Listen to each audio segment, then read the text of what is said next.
Hi, welcome back. In the last few videos, we managed to complete first and second track on this study on the visions of Daniel and Revelation. In this video, we are going to begin on the third track. So let me show this on the screen. So this study have three tracks. Okay, we have covered first and second track. So now we are going to tackle this third track. Now in this third track, it is based on Daniel chapter 9, verses 24 to 27. Now this passage of scripture is commonly called the 70 weeks of Daniel's prophecy. So as we study this prophecy, we're going to find out is that the Antichrist, towards the end of the prophecy, the Antichrist make his appearance. So this is very interesting. Now let's begin by looking at Daniel chapter 9, verse 24. Now Daniel was fasting, he was praying, seeking God, and then the angel Gabriel was sent to him to deliver to him this prophecy. Now there was no interpretation given for this prophecy. It was solely just a prophecy. So Daniel, verse 24, Daniel was told, 70 weeks are determined for your people and for your holy city, to finish the transgression, to make an end of sins, to make reconciliation for iniquity, to bring in everlasting righteousness, to seal up vision and prophecy, and to anoint the most holy. So Daniel was told that 70 weeks are determined for his people, that means the Jews, and for your holy city, which is Jerusalem. But what is this 70 weeks refer to? What is meant by 70 weeks? Now the word week in English, in Hebrew is shabua, meaning 7. So the Jews have these expressions, week of days or week of years. Now a week is 7. So, we say to people, I will see you in a week, meaning I will see you in 7 days. So a week means 7. But in this particular case, in this study on this prophecy, the 70 weeks refers to 70 weeks of years. It is not about days, it is about years. So hence, the 70 weeks is laid out as 70 times 7 equals 490 years.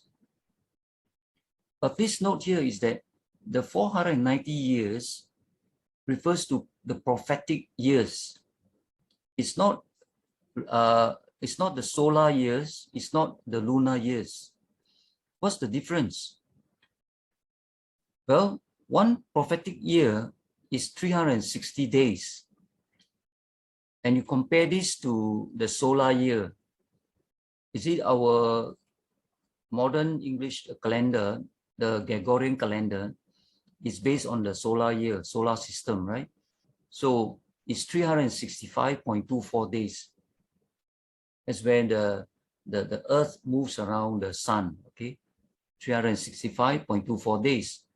Now the Jewish people, they have their own calendar, and their calendar is based on the lunar year.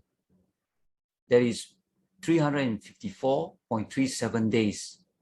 That is when the moon moves around the earth, okay? So you can see the difference in these various system where they calculate the calendar for the year, right? But the question is, where do we get the idea that a prophetic year is 360 days? There are a number of scriptures in the Bible that inform us of this matter. However, I'm just going to refer to one example, and it is regarding the Noah's flood, the great flood in the days of Noah. In Genesis chapter 7, verse 11, we were told that the great flood started when the heavens opened, the sky opened up, and it started to rain. And we were told that it happened when Noah was 600 years old. And it happened on the second month, on the 17th day of the month.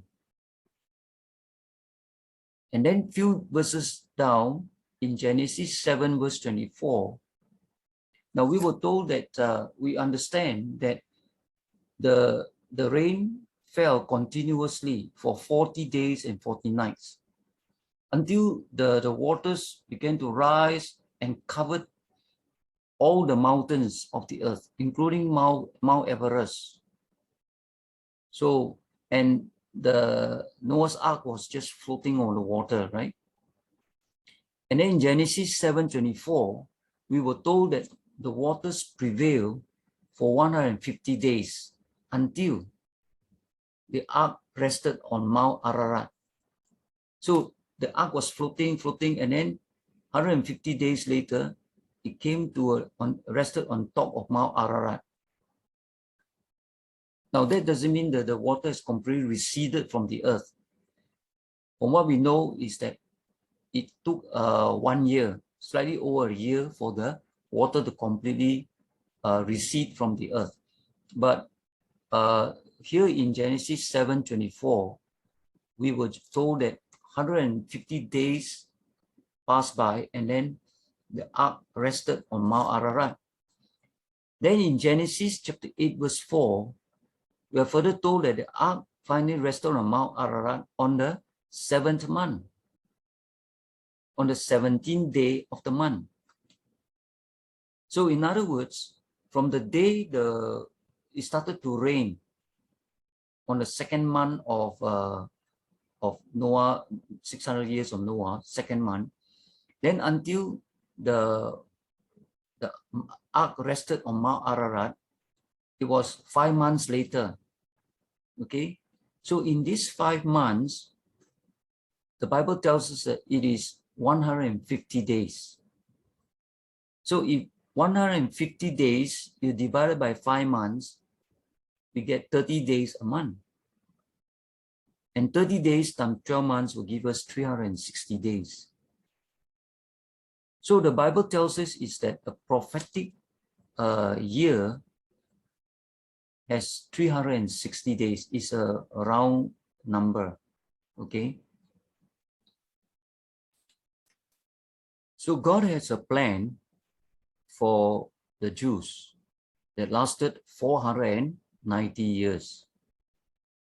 And at the end of this 490 years, God intends to achieve certain things. So what is that? Let's look at the verse again in Daniel chapter 9, verse 24. Let me read the verse again. 70 weeks are determined for your people and for your holy city to finish the transgression, see, to make an end of sins, to make reconciliation for iniquity, to bring in everlasting righteousness, to seal up vision and prophecy, and to anoint the most holy. So this 6 points here is what Jehovah wants to accomplish towards the end of the 490 years program. So when you look at these issues here, the 6 points here, we can see that they are not fully dealt with yet. Although Jesus came and already died on the cross of Calvary to deal with the sin problem, but it's not fully eradicated yet. Okay, and so, and also like regarding the fulfillment of the visions and prophecies, not all prophecies are fulfilled yet. And of course, you see the last one, the 6th one, to anoint the most holy. Well, the most holy is not being anointed yet. So you can see that these things will only be completed or be achieved when the 490 years program comes to an end. Okay, so now let's go on to the next verse, verse 25. Daniel was told in verse 25, know therefore and understand that from the going forth of the command to restore and build Jerusalem until the Messiah, the Prince, there shall be 7 weeks and 62 weeks. The streets shall be built again, and the wall, even in troublous times. Now, this program of 70 weeks or 490 years, it was set in motion by a command. That's what it says here, right? That from the going forth of the command. So what is this command referred to? Now, just a brief background. Daniel was in Babylon, and the Jews were there exiled in Babylon for over 70 years by that time. By that time, Daniel received this vision. They were already there as exiled for 70 years. So now time has come for God to allow them to go back to Jerusalem and to rebuild the city, to rebuild the temple, and also to rebuild the city. So God began to touch the hearts of the kings, of the Persian kings, to allow the Jewish people to return. So this command mentioned here is referring to the decree given by the Persian kings. But then there are several decrees given by the Persian king. Now let's look at this chart here. Now this chart, it looks a lot of information here, and also the wordings, the words, the fonts are small. But if you can just capture it, and then you can enlarge it at your convenient time. Now this in this chart, which I entitled it as Timeline of 3 Decrees issued by the Medo-Persian kings. Now these are informed us in the book of Ezra and Nehemiah. Now from the year 539 BC, this was the year the Babylonian Empire came to an end, and it was overrun by the Medo-Persian Empire, 539 BC. And then over here in 330 BC is when the Alexander the Great, the Greek Empire, then overrun the Medo-Persian Empire. So during this period, these are the few important events that happened. Okay, so during the first year of King Cyrus the Great. Now King Cyrus, we all know, is the first king of the Persian Empire, the Medo-Persian Empire. He was the first king, but he was not the only first king. There was also another king called King Darius the Medes. You can read that in Daniel chapter 9, verse 1. So here you have 2 kings reigning as the first king. That means it's a joint reign. We call it the co-regency. King Cyrus and King Darius of the Medes, they were reigning as first kings in the first year of the Medo-Persian Empire. Now, King Cyrus was the son-in-law of King Darius the Medes. Okay, so during the regency of these 2 kings, that's where in the first year, that's where Daniel was visited by Angel Gabriel with this prophecy. So now let's look at this chart here. on the first year of King Cyrus, decreed to rebuild the temple in Jerusalem. So God touched the heart of King Cyrus, and he allowed the Jewish people to return back to Jerusalem. And that first group of Jews to return back to Jerusalem was led by Zerubbabel. Zerubbabel, you can read about him in Ezra chapter 1 and also in chapter 6. So that first year of King Cyrus, that decree was issued that the Jews may return back to Jerusalem to rebuild the temple. The focus was on rebuilding the temple, which was in bad shape, in great neglect, right? So the focus was on the temple, and it makes sense because the temple was very important to them. Okay. Then we were told that years later, there was another decree issued by King Artaxerxes. Now, King Artaxerxes, he's called King Artaxerxes Longimanus.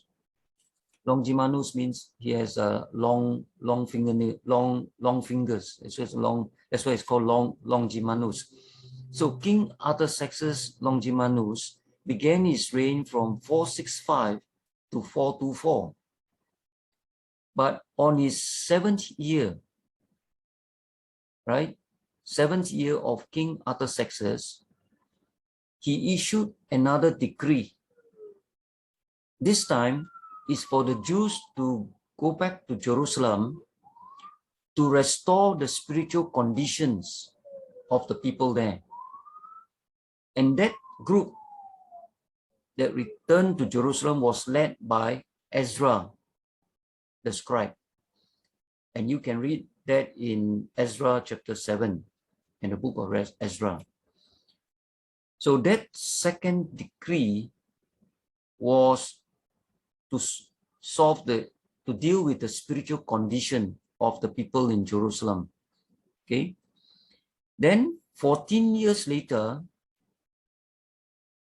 this same king, King Artaxerxes, on the 20th year of his reign, he issued another decree. This time is for the Jews to go back to Jerusalem to rebuild the walls of Jerusalem.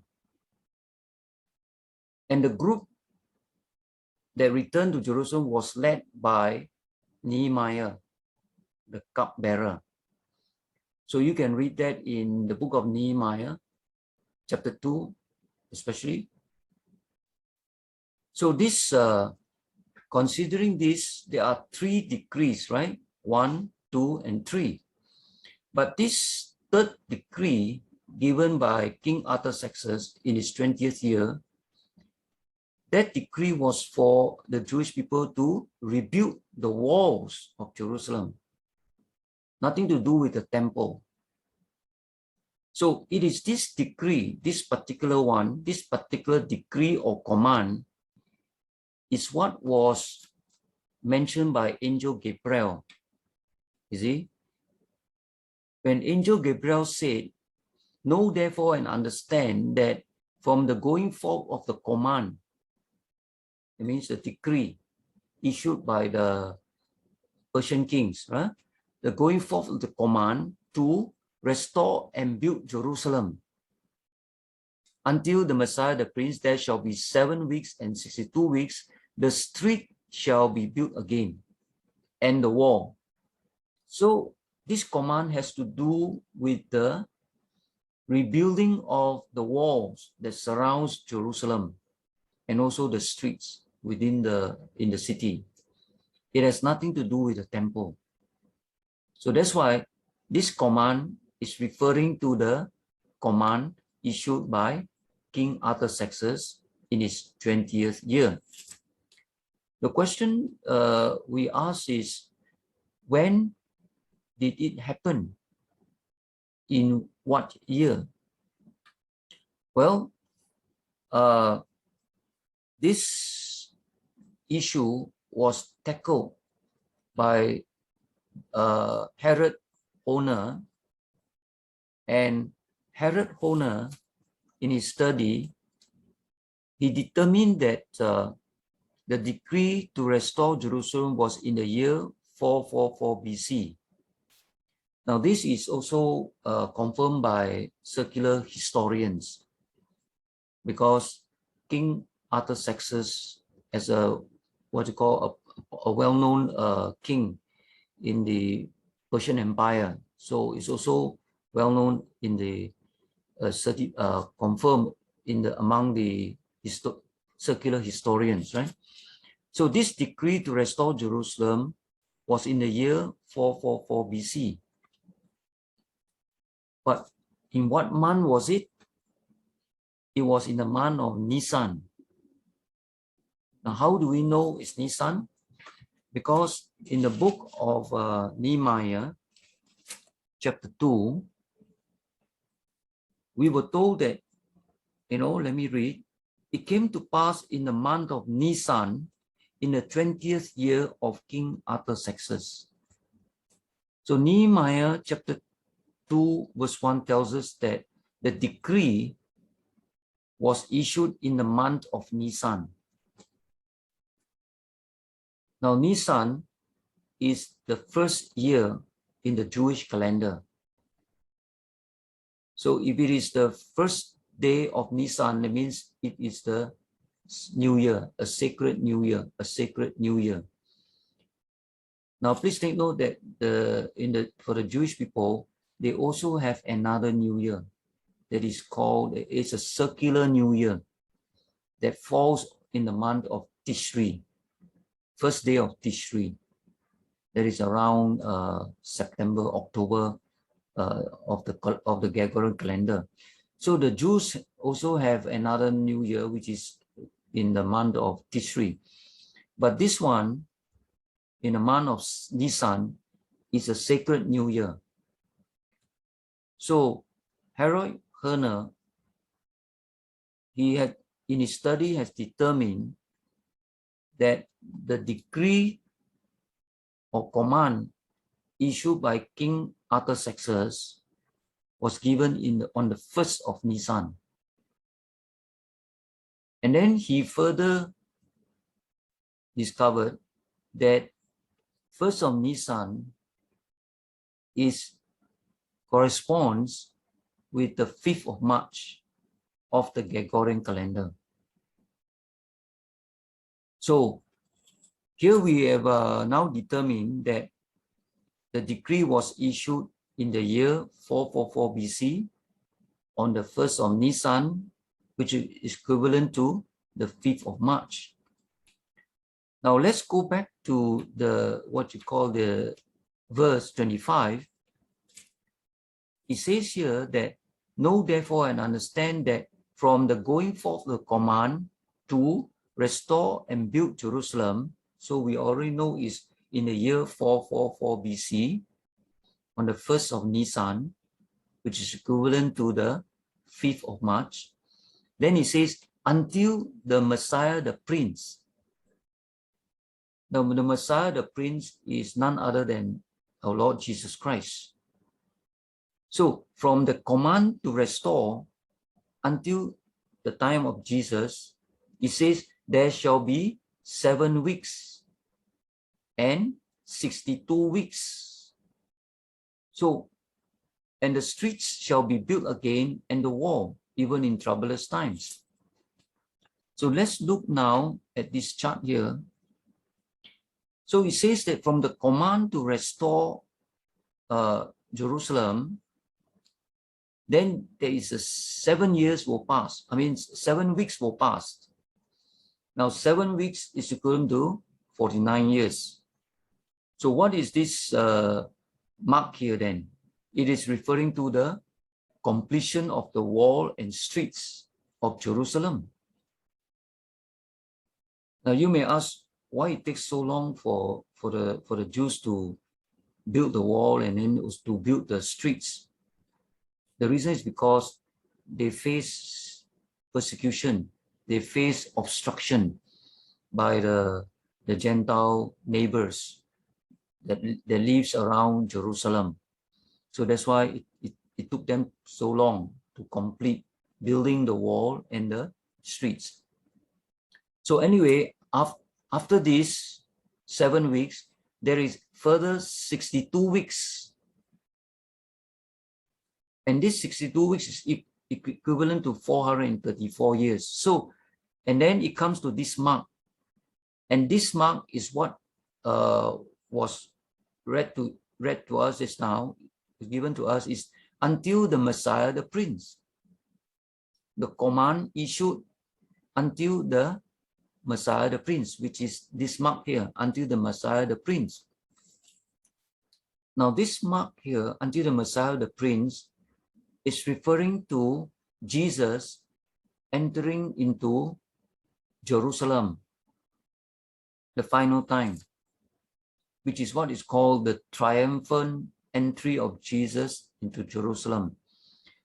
This event was recorded for us in Matthew 21, verse 1 to 17, in which Jesus rode on the donkey, and then as he enters the city of Jerusalem, the multitude began to throw the clothes on the streets, and also cut branches and began to lay on the streets and began to sing Hosanna, Son of David, and so on.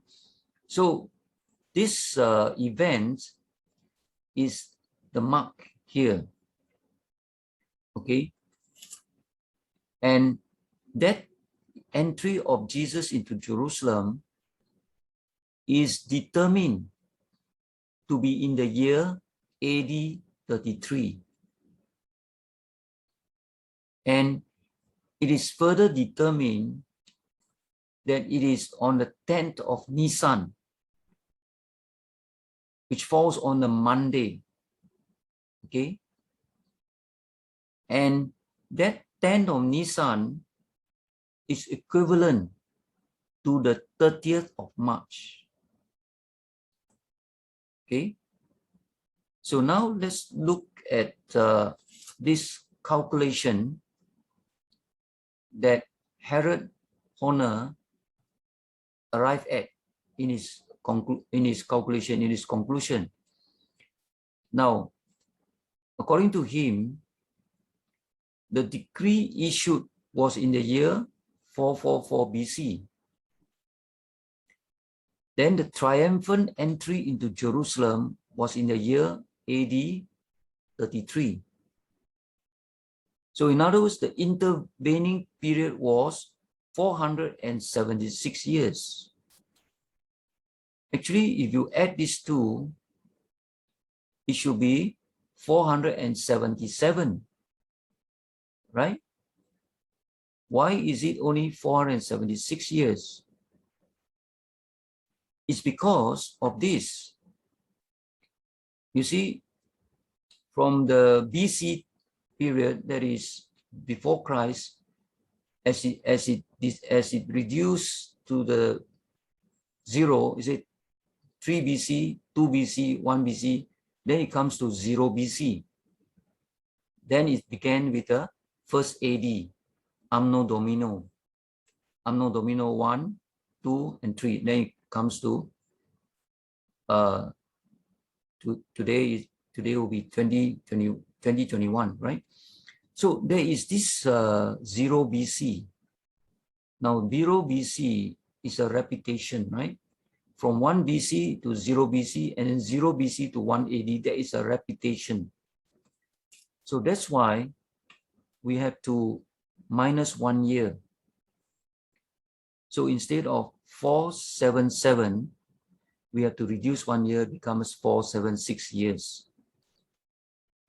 So this is the intervening period of 476 years. Then based on the solar years of 365.24 days, you times it, then you get 173,855 days. Now, why is it solar years? Because we are using the Gregorian calendar. Using the Gregorian calendar. So now you have to further add 25 days. Why? Because it is from the 5th March, remember? 5th March, right? We started with 5th March. Then when we come over here, it will be 5th March, 476 years. But then here is extended another 25 days to the 30th of March. So that's why you have to add another 25 days. So when you add 25 days, you get this number 173,880 days. And this tallies with the prophetic years. So 69 weeks of prophetic years of 360 days gives you 69 times 7 times 360 days, give you 173,880 days. So it tallies. Okay.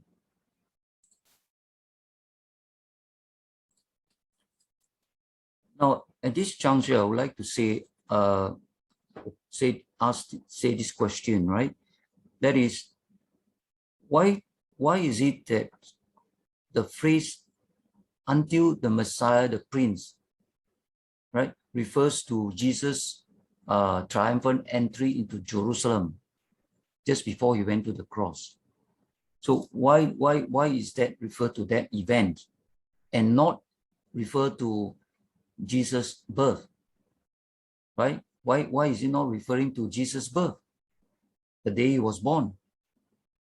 So why refer to the day Jesus entered Jerusalem triumphantly sitting on a donkey? And also, why not refer to his death on the cross, the day he was hung on the cross? So this question, the answer to this question will be asked, we will look at this answer for this question in the next video. So in the meantime, thank you for watching, and see you in the next video.